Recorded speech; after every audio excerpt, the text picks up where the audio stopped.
All right, Shalom Aleichem Rabotai. Welcome to our Wednesday class on Yalkut Yosef. For me, it's already Thursday, meaning according to the Jewish calendar. And so right now, Rosh Chodesh Nisan has begun. Benisan Nigalu, Benisan Atidin Ligayel. So hopefully we'll have a lot of Besorot Tovot on this month. Atzlacha for Am Yisrael in the war against the Iranians. We have a joint war together, so hopefully Bezat Hashem we will conquer. I wanted to mention one more thing before we begin our shiur on halachot. Baruch haba Steve, Baruch haba Johnny. Rosh Chodesh Nisan, there's a big mitzvah. There's a mitzvah that you could do only once a year that appears on Chodesh Nisan. Anybody know what I'm talking about? It's Birkat Ilanot, the blessing of the trees. Halacha says, Shulchan Aruch says that when you go outside and you see a tree and its flowers are blossoming, you say, "Blessed is Hashem that He created such beautiful creations for us." And the language of the Shulchan Aruch is Hayotze bechodesh Nisan, which means this is the right time to do it. So Rosh Chodesh, tomorrow, Thursday morning or afternoon, whatever, would be the best time because Zrizim Makdimim LaMitzvot, do it as fast as you can. Having said that, it could be that the weather in the States right now doesn't allow you to say it because maybe the fruits aren't blossoming. I know that they put in 54 in the back, there's like a cage with some trees, and I think there's an apple tree. I don't know if it's blossoming or not. If it is, jump on the opportunity. If not, wait. Yalkut Yosef, it's brought in the halacha that in places like Brazil, sometimes they have to do it in Tishrei, Cheshvan, it's fully off from where the original mitzvah is, but it doesn't depend on the month. It depends on when you're able to say the bracha, which is once a year. Only in Israel, it's Rosh Chodesh Nisan. So I've been to New York in the past where we've said it with Harav Ben Chaim, but if it's not the right time, wait, just bringing that to your awareness.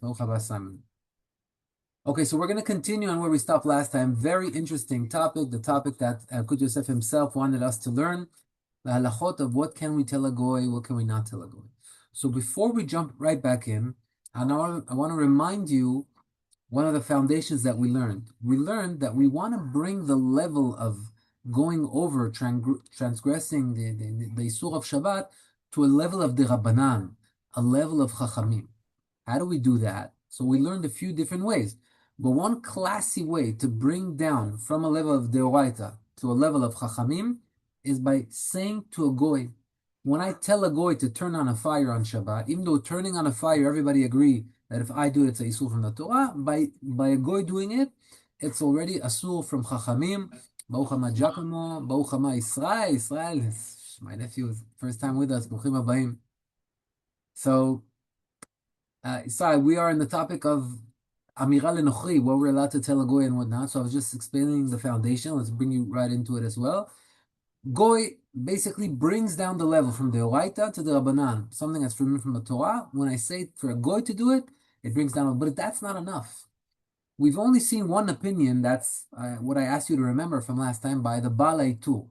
And Balei Tu holds that if there is a need for, for a lot of people, let's say in shul, the fire turned off or whatever it is, you're allowed to tell a goy to do something that is forbidden from the Torah.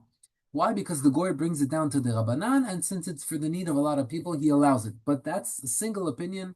Most opinions disagree with him, and it's not enough to have one reduction to the level of the Rabbanan, but rather two. We rely on him for extreme cases. If it's in shul, Yalkut Yosef says, if it's Yom Kippurim and in shul and the light turned off, just tell the goy. But there's a way around it. There's a way easily to bring it down to two levels instead of one level of the Rabbanan. All right, I hope you're following what I'm saying. If you have any questions about this, ask, because this is important to understand. We're diving in. This is a little bit deeper than usual. When we tell a goy to do something that is forbidden from the Torah, it went down to a level of Chachamim. Okay? But, sorry? It's Asur Midirabanan? It's Asur Midirabanan, right? The example that we brought is turning on a fire on Shabbat. Everybody agrees it's Asur from the Torah. If I tell a goy to do it, it's Asur Midirabanan. It's still Asur. So why are we even talking about this? The answer is because there are certain cases that you will be allowed to do Isurim Derabanan through a goy if there's a big need. For example, if it's for a big mitzvah. For example, if a lot of people are suffering because of this. If you have tzar, if there's a lot of heat and the AC either on or off is bothering you. If someone by mistake turned on the vacuum and now the whole house is shaking and you can't enjoy your Shabbat, you can't learn Torah. In these cases, we are going to allow a Isur de Rabbanan, but how? So we want to bring it down to two levels of the Rabbanan. The basic level is telling a goy to do it. Now, if it's already only asul from the Rabbanan, then the original, for example, turning off a light is only forbidden from Chachamim. We've explained last time that there are very few things that doing them is asul from the Torah.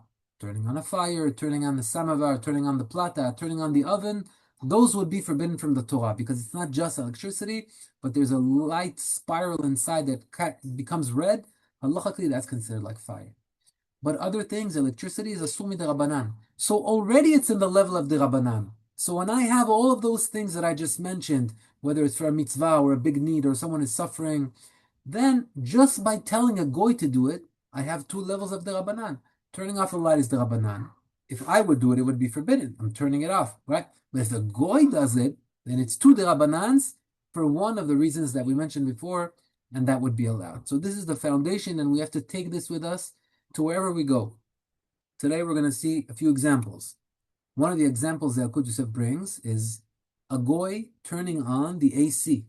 Says the Yalkut Yosef, if it's very hot, summer day, and the AC is off, all right? So either if it's very hot, or he says, if you want to learn Torah, which is also something that is considered elevated, something that is considered very high, and you just cannot do it in the heat, you're suffering in the heat, you would be allowed to tell the goy, please turn on the AC for me. Turning on the AC is the Rabbanan. Saying to a goy is the Rabbanan. We have two the Rabbanans in a case that's important, either suffering or either learning Torah. All right? He says it's better to hint to him to say, oh, how great would it be if there were AC here right now, we're so hot. Better to hint. But if he doesn't understand, tell him, and don't tell a child. People make that mistake. They think a child is like we can do whatever you want with a child. No, better to tell the goy. Why are you telling a child? The child is not pashut to say to a child at all. Sfaradim specifically, we never go to a child. If it's forbidden, then it's forbidden for children. If there's why is a child in the scene? Because if, let's say, a baby is 1 or 2 years old, and you didn't direct him to turn on the light, but he happened to pass and turn on a light or whatever it is, you're allowed to enjoy because he doesn't understand what he's doing. It's not like if a grown-up turned it on, I can't enjoy it. He knows what he's doing. Okay? But the child did it. Okay, but that doesn't mean that we're allowed to go and tell a child to do something. Tell the goy. So if it's a case where there's no AC and it's very hot, we have Trei de Rabbanan. Two de Rabbanans here. Let's see if someone can repeat. What are the two de Rabbanans here that allow us to do it since we are suffering from heat? Steve, go for it. The Rabbanan number one. Oh, you were saying hi to someone? I was saying hi to everybody. It's okay. One is the Rabbanan But let's see if you're with us. of a goy and the Rabbanan of the turning on electricity. Fantastic. That's it. Yeah. Got it. Electricity is the Rabbanan. A goy is the Rabbanan. I use both of those for one of the important cases. Okay. Steve, I meant to ask you also last week, Hashem is watching us. We're using all these loopholes to make it happen. Isn't it in a way where I feel like it's almost like we're trying to cheat Hashem, God forbid, trying to find ways to cheat him. I know Moshe was negotiating with Hashem all the time. I get it, but what's your comments about this? I mean, just what do you think? How should I interpret this? I understand. I understand your question because, like, if Hashem said something, why are you guys finding loopholes? Are you trying to go against Hashem's word? But you know what I think? I think that Hashem sees this and he's so happy and he's so proud. He says, I gave you the Torah, and now in the Torah, I gave Chachamim the ability to understand from in between the lines of what I wrote, what you can and can't do and find and create on your own. Meaning no one is going against the Torah, but within the lines of the Torah, there's a lot of room for Chachamim. That's why the Torah explicitly says that in every generation, you have to follow the Chachamim. Kol asher yorucha Chachamim. Chachamim explain, even if the Chachamim tell you right is left or left is right, you listen to them. Why? Is this almost like a Shalom Bayit issue too? In sense of what? A community, a college, Shalom Bayit for the community, we give flexibility so we can function. Well, that would be an example of how wise you need to be in order to do that. But if someone has the wisdom and the knowledge, yes, you bring peace. Because two people are fighting, no, but this, I can't do this, it's going to create, you go to Rabbi Chaim, he has the wide shoulders. He said, no, there's a Gemara over here says like that. There's a Gemara over here says like that. If we go like that, it's okay. So I think this makes Hashem proud because this is what he wants from us. He wants us to dig into the Torah and understand what is forbidden. And by understanding what's forbidden, you understand what's not forbidden. I'll just elaborate. if you notice, we're talking about Isurim from Derabanan. Derabanan, Hashem never said not to do them. Chachamim are the ones that came and put Isurei Derabanan on us. They're the ones that said, don't turn off a light on Shabbat. There's the one that said, don't turn on AC on Shabbat. From the Torah, you're allowed to. They're the ones that said, don't ride a horse on Shabbat. Maybe you'll come to pull off a branch and hit the horse. Hashem doesn't forbid us to do that. So we see a lot of the laws themselves that we're keeping came from Chachamim. Since they're the ones that brought them, Kal v'chomer, they're the ones that know how important they are, and they'll only allow us to loophole around them, as we call it, when it's okay.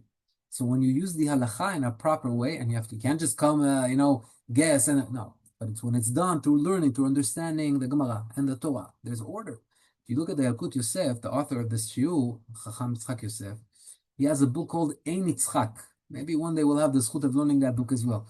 But the En Yitzchak, he brings down the tradition and the system of how you learn halacha. Over here, Yalkut Yosef he's serving it to us like a child, like baby food. We're just eating But in En Yitzchak, he tells you the logic behind everything, how it works. We have certain traditions. What if the tradition doesn't match what we saw here? Oh, what's the rule here? There's a bunch of rules that those that really dwell into it, which is the chief rabbi of Israel, they understand how to bring us the halachot. So all we can say is thank you and we trust you. But is it bothering Hashem? No. Likewise, I think Hashem, on the counter, I think Hashem is very happy by this. It gives him nachat to see that his children are dwelling and digging into Torah. Your mind could be, in a football game, on a hockey game. Instead, you're trying to, oh Hashem, this brings Hashem nachat. Not to bash anyone that likes hockey or, we all like sports. I'm just saying, this, I think Hashem is very proud of this. All right. So we gave the example of AC. Another example that the Yalkut Yosef brings is, what if a goy turns on the light, right? You're somewhere, and the goy just turned on the light. It was dark before. Can I enjoy this light or not? All right, sometimes it happens when you're in a hotel in a foreign country, and it was dark, and the goy came in the room. He saw you sitting there. Oh, here, let me turn on the light for you. I know you guys can't turn on lights. Can I enjoy it?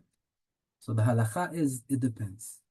If he did it for you, or for a majority that is Jewish, he saw 7 Jews in the room, maybe there are 3 goyim over there, but he saw 7 Jews, he felt that he turned on the light for them, asu. But if he did it for a majority of goyim, right, it's a room that's filled with goyim and Jews, and the majority is goyim, and someone just turned on the light, since it's like he did it for himself, because the goyim are the majority, then the Jews will be allowed to enjoy it, right? What about, I remember when we came to propose to some families to buy lands or apartments in Ra'anana and Eretz Yisrael, Rabbi Biton said to the crowd, we can sell these on Shabbat. We can talk about this on Shabbat, saying, everybody come and buy. Why? You're not allowed to do business on Shabbat. And he said, no, the Shulchan Aruch writes explicitly the halacha that explains how important it is to buy something in Eretz Yisrael. And that's the next halacha that we're going to learn right now. Shulchan Aruch says that for the mitzvah of Yeshuv Eretz Yisrael, of putting Jews on the land of Israel, buying something in Eretz Yisrael, if I close with a goy owns some sort of land, let's say in Yerushalayim, that I want to buy from him, and we're discussing, and he tells me, you know what, I'll sell it to you, I'm allowed to tell a goy attorney, let's say, go ahead, start writing a contract today on Shabbat. Whoa, on Shabbat, business, contracts? Yes, I can tell a goy, write a contract for me. Why?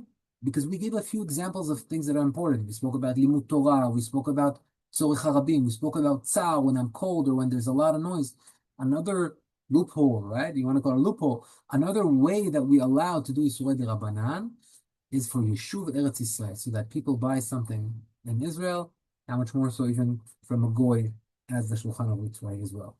Soon we're going to see one more case where we are allowed to do Yisroel de Rabbanan through a goy, meaning to the Rabbanan. So we'll see. Ziv, is there ever an instance besides Sakana where you can do an Isur Deoraita? So last on your own, or you're talking about through a goy? Through a goy. Through a goy. So last week we mentioned that there's only one opinion like this. His name is Baal HaItur. Baal HaItur hold that when there is a tzorech rabim, when there's a big mitzvah, there's a big need, then you can tell a goy to do even a isur mideoraita. And the Yalkut Yosef says that we can rely on this in extreme cases. For example, if on Yom Kippurim the candles in shul turn off and no one can pray, right, we can rely on that. But generally, halacha is not like him, meaning We don't rely Right. on that opinion. Generally, if it's asur mideoraita, we cannot tell a goy to do it. Unless, as you said, someone is sick, or we bring down the level of deoraita to the rabbanan. It's easy to Right. bring it down. If you just, this is the beauty of halakha class. Now we're going into the right places of halakha. When you learn halakha, you understand how you could bring stuff down to a level. For example, shinui, turning off a light is a isur de rabbanan. But if I turn it off with my elbow, I already brought it down to another level of the rabbanan. So even though I'm turning off a light myself, if I do it with my elbow, it's considered two de rabbanans. Therefore, some rabbis say if you're trying to sleep at night and you can't fall asleep because the light is bothering you, that's considered tzal. Then you will be even allowed yourself, not a goy, yourself, to do it with your elbow and turn it off, because the elbow is a shinui, is a difference. And turning off is also isumi de rabbanan. So once you make a difference, it lowered it to the rabbanan. The elbow, sorry, and then the action itself, turning off a light, is also the rabbanan.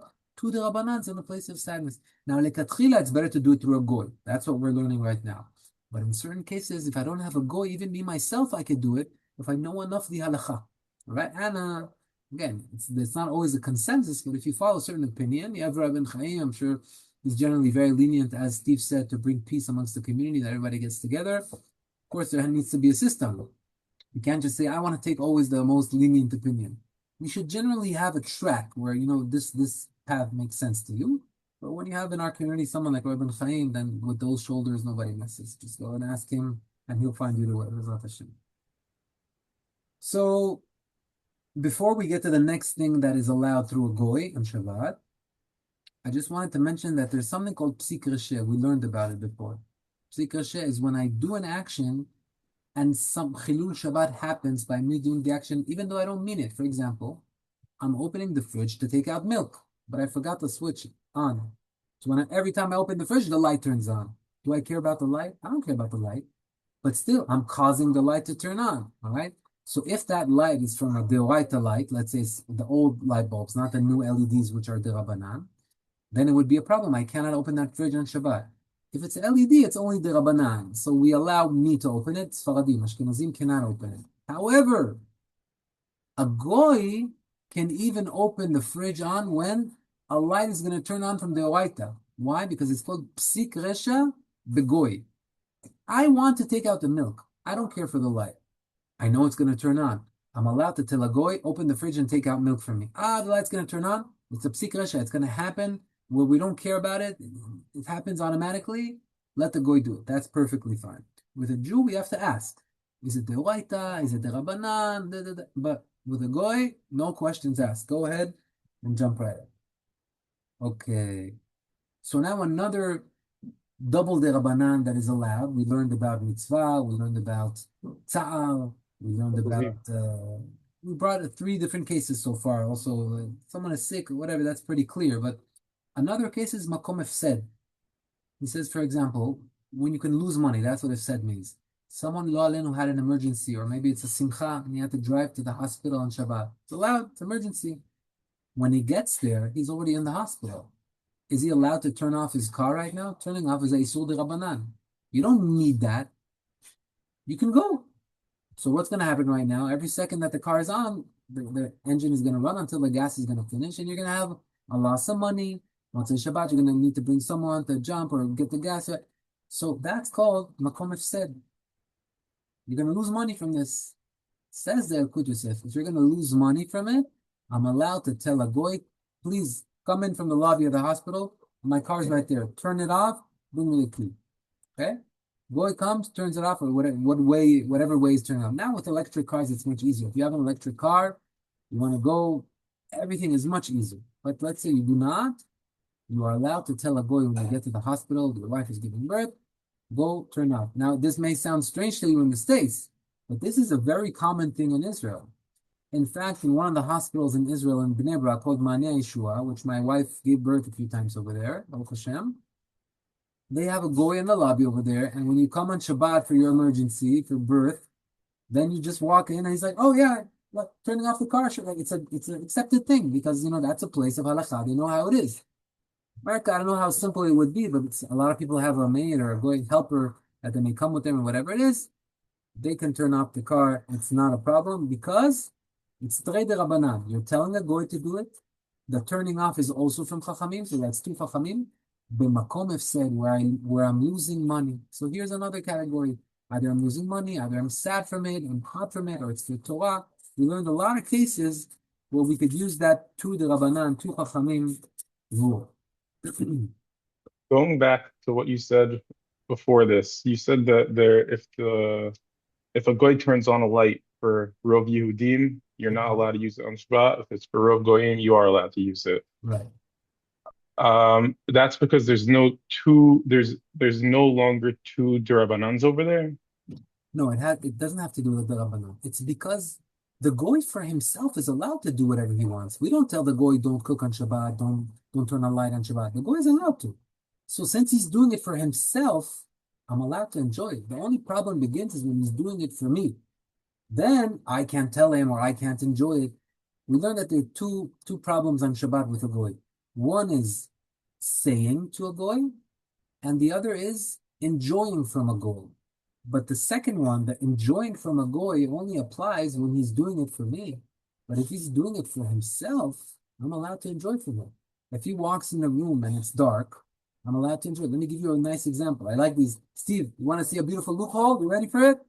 You may have mentioned this once in the past. One of my kids turned off the light in the kitchen on Shabbat. Okay?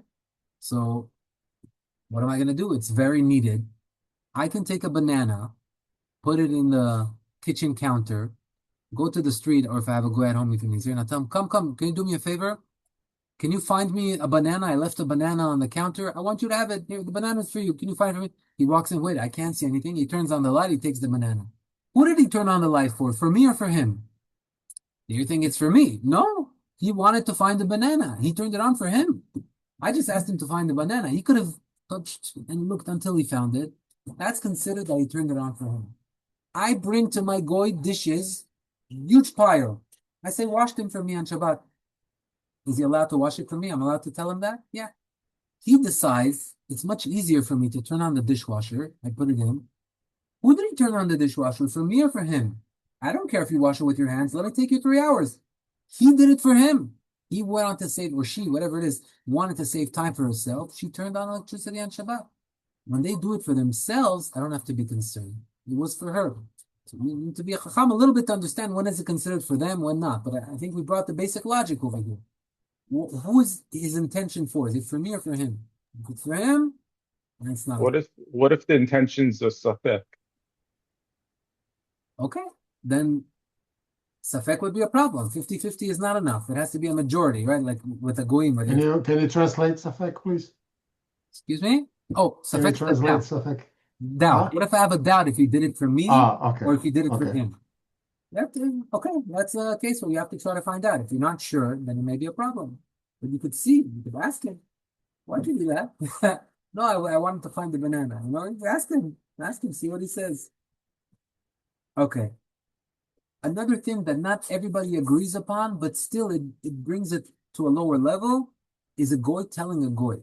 If I can't find a way to do 2 derabanans, I'm going to tell a goy it's 1 derabanan. I'm telling the goy, what's his name? Let's give me a good name. Joe, do me a favor.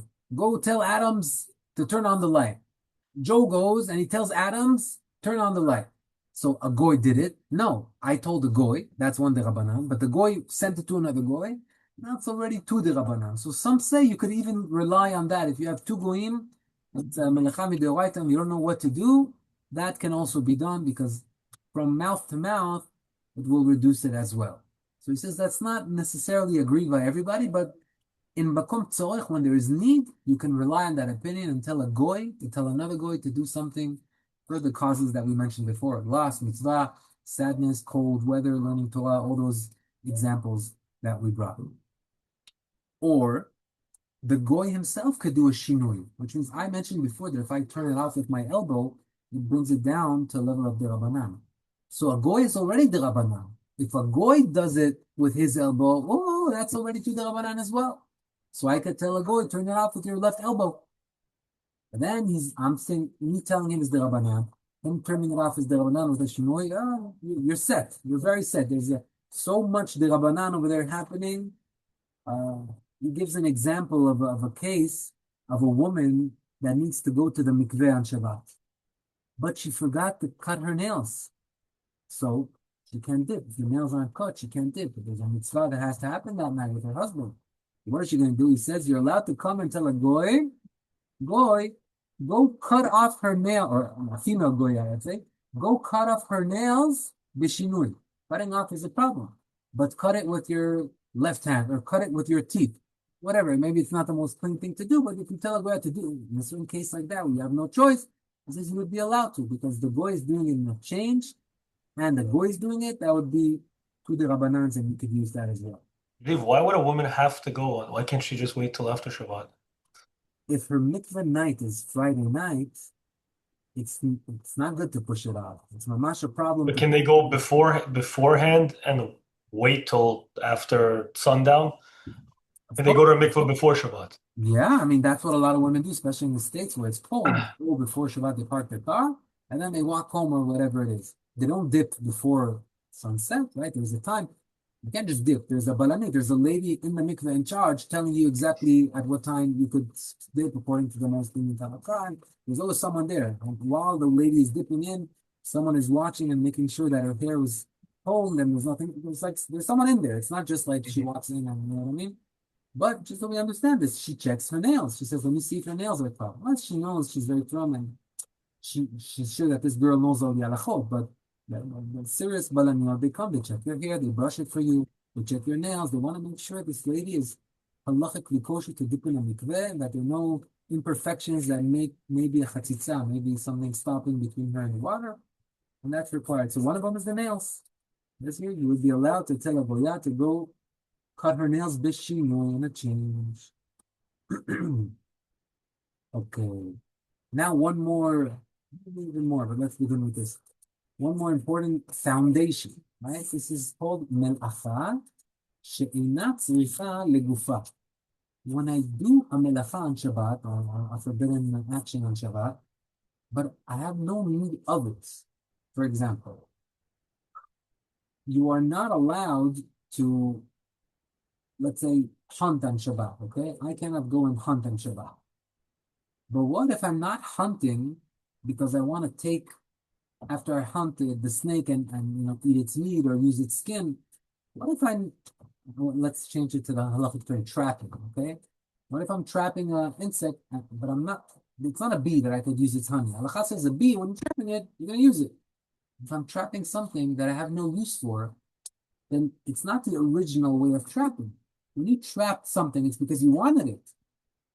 But when I don't want it, when I just throw it out, it's still forbidden, but it reduces the level to the level of the Rabbanan.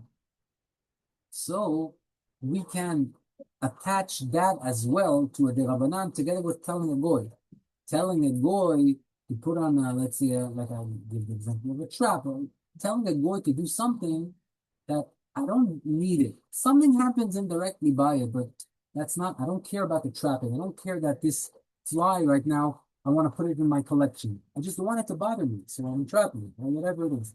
So when you do something that you have no intention, I don't need it before, I don't need it, that also brings it down to a level of the Rabbanan. All right, time has come. Bruchim habayim to our newcomers, and Bezrat Hashem, Chodesh Tov, the month of Nisan, that we have Geula, Hashem shetzeh us Geula, b'mehera b'yameinu amen. Thank you. Thank you, Chazak Baruch, Chazak Baruch. Chazak Baruch. Chodesh Tov. Chodesh Tov.